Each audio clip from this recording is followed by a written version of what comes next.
It is happening, folks, as the hype train for Derrick White to make the All-Star game starts right here, as he has been playing fantastic for the Celtics this season, but over the last couple games has really stepped up and showed this Celtics team what he truly can be for this core, as we've seen throughout his tenure in Boston. And he has gotten low on those first voter rankings, and that's absolutely ridiculous. So we're going to be going in and exploring why he deserves to get this All-Star nod, all of that and more on this episode of Celtics Digest. I'm Bruce Velez, and you guys have been absolutely fantastic, showing your love and support all over the channel, which has been absolutely fantastic. We do appreciate all the love that you guys have been giving us. So let us know down below in the comment section what your ultimate thoughts are on Derrick White making the All-Star game. Without further ado, let's dive into the video at hand. Make sure to grab a snack. And like I said in the introduction, even though we're talking about Derrick White making the All-Star game, we have seen a little bit of a ruffle within this, as this is a little bit ridiculous for the fact that Derrick White is so low on the voting rankings. If we want to dive in and look at this from the first fan returns, we can see that Derrick White ranks 10th among those guard votes on the fan voting. We know that fan voting isn't 100% of the voting for the All-Star game. We do know that obviously for the implications, there's some coaching voting, there's some player voting as well, but fan voting does make up a lot, and there will be multiple fan votes coming throughout the next couple weeks, so we will see some updates. But players like Jordan Poole are ranked higher than Derrick White, which is absolutely abysmal and asinine to see, as we all know Derrick White is a more impactful player on a winning basketball team than a player like Jordan Poole is. And hopefully some of these NBA execs, some of these owners, some of these players and coaches will realize that and help that push for Derrick White to obviously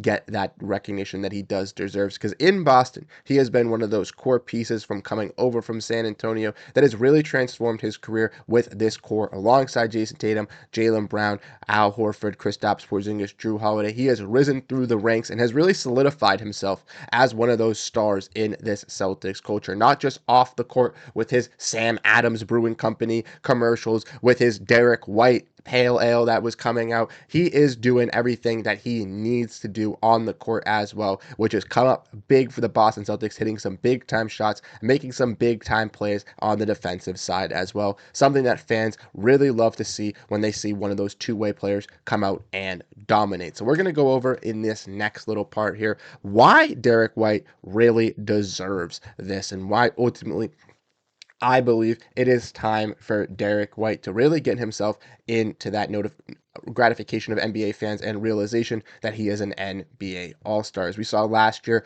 ex-players like Reggie Miller were saying that Derrick White deserved that nod, and unfortunately he did not get it last year. But even this season, he's putting up some fantastic stats. If we want to look at Derrick White's stats for the season so far, like I mentioned, 17 points on the year, 4.5 rebounds, 4.4 assists, basically the same amount of rebounds, getting his share of grabbing those boards, but also making plays for other teams as well. He averages 1.2 blocks per game and almost a steal per game as well, on 1.7 turnovers. But not only just that, his shooting numbers are impeccable as well, shooting 46% from the field and 40% from three-point range. Derrick White has been an absolute sniper for the Boston Celtics, and in recent games has really been able to come through for this Celtics team as well. If we want to look at some stats as well, courtesy of Dan Greenberg, obviously Stu Greeny. Over his last 7 games, Derrick White is back up to 50% and 50% splits from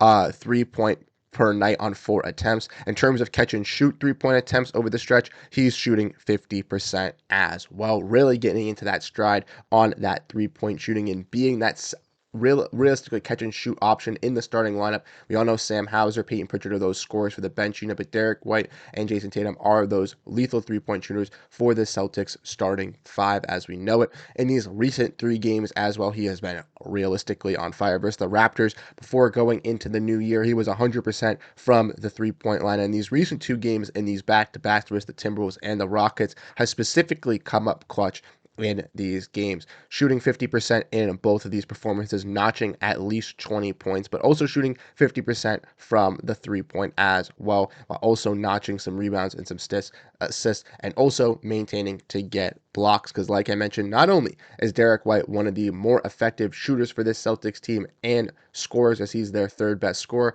but he has rejected the most shots by a guard this season in the NBA with 41 blocks. And Derrick White, we all know last season was one of the leading shot blockers in the guard position for the whole entire NBA, but was one of the leading shot blockers in the entire NBA as a whole, ranking over some forwards and centers in that position as well, which is just crazy to see the amount of effort that Derrick White honestly gives the Boston Celtics on both sides of the floor. We all know in these recent games as well, he's realistically come up clutch versus that Minnesota Timberwolves game, hitting that bank shot three, realistically hitting back-to-backs, coming up big for this Celtics team when they need him most. And that's what he does. Last year was doing it as well. I can specifically remember one game versus the New Orleans Pelicans in January where the Celtics needed Derrick White in the fourth quarter, and that's where he comes and delivers. Truly, I believe he's the clutchest player on this team, and when the Celtics realistically need to find a basket or need to find a guy to go to, they're going to look for Derrick White. If a player like Jayson Tatum or Jaylen Brown is getting doubled or is getting guarded by one of the other team's premier defenders, and a player like Derrick White, like we mentioned, has that perfect catch and shoot, but can also create his own shot if he has the ball in his hands. He can facilitate on his own to find an open pass if teams are to double him and to kind of get up on him, but also if not, he can create his own shot with the ball off a pick and roll or not to be able to get a basket for the Celtics, and that's ultimately why he's so effective. Now, I know there's a bunch of other talented guards, some other guards that are also doing some notable things for some top teams in the Western Conference as well, and they're going to be snubs on the All-Star game. But what we realistically do not see with the All-Star game is a representation of both sides of the ball, and truly Derrick White and this Boston Celtics team as a whole represents of working on both sides of the ball offensively and defensively effectively, as we see with their two stars in Jaylen Brown and Jayson Tatum. But Derrick White also resembles that and is an epitome of that Celtics culture as well in the guard position. And I truly think if a player like Jrue Holiday is deserving enough